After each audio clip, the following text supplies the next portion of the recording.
Your new life will cost you your old one. That's the part nobody tells you.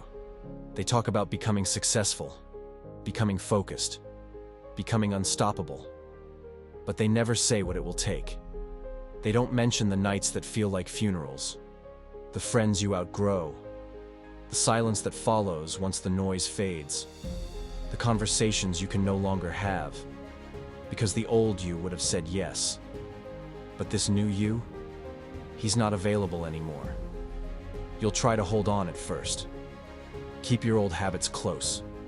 Check in on the people you used to be like. But piece by piece, you'll realize something deeper.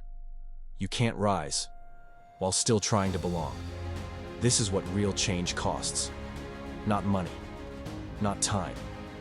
It costs comfort, familiarity, and the version of you that was okay with staying small. You don't just wake up different. You lose parts of yourself to become who you were meant to be.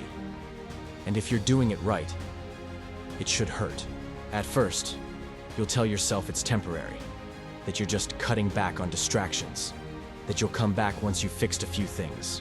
But you won't. Because real growth isn't a break, it's a burial. You stop answering texts that don't align. You stop showing up to spaces where your soul used to shrink.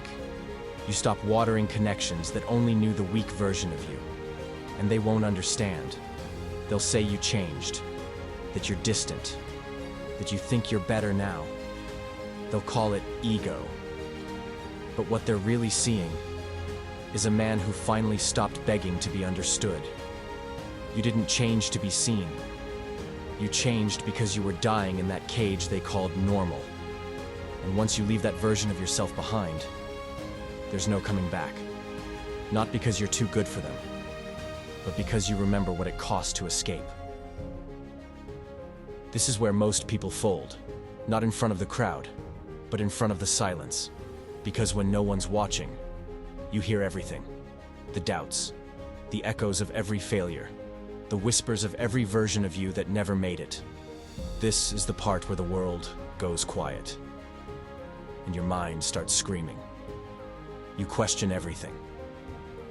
Am I really built for this? What if I'm wrong? What if nobody ever sees the real me? And here's the truth they don't post about. Transformation looks like a breakdown. It feels like insanity. It sounds like silence mixed with self-doubt, and tastes like sacrifice. There's no applause here, no followers, no inspiration playlist, just a war. You versus the parts of you that want comfort. You versus the urge to disappear back into your old life. You versus the temptation to prove something to people who already left. But here's the twist. You don't need their recognition. You need your own respect. And that doesn't come from what you post. It comes from what you endure, without ever saying a word. You don't chase clarity. You build it, one brutal morning at a time. Wake up before the noise. Cold shower. No phone. Train like you're at war.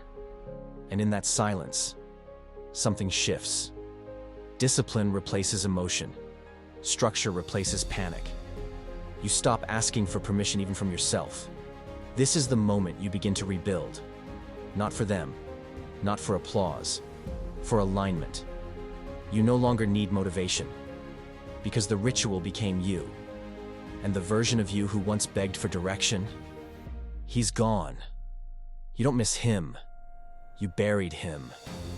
With every step forward, you're programming a new mind, a new rhythm, a new response to pressure. This isn't healing. It's installing. You're not trying to feel better. You're becoming dangerous. They'll say you changed. They're right. You don't explain anymore. You don't wait. You don't chase. You walk into rooms like you built them.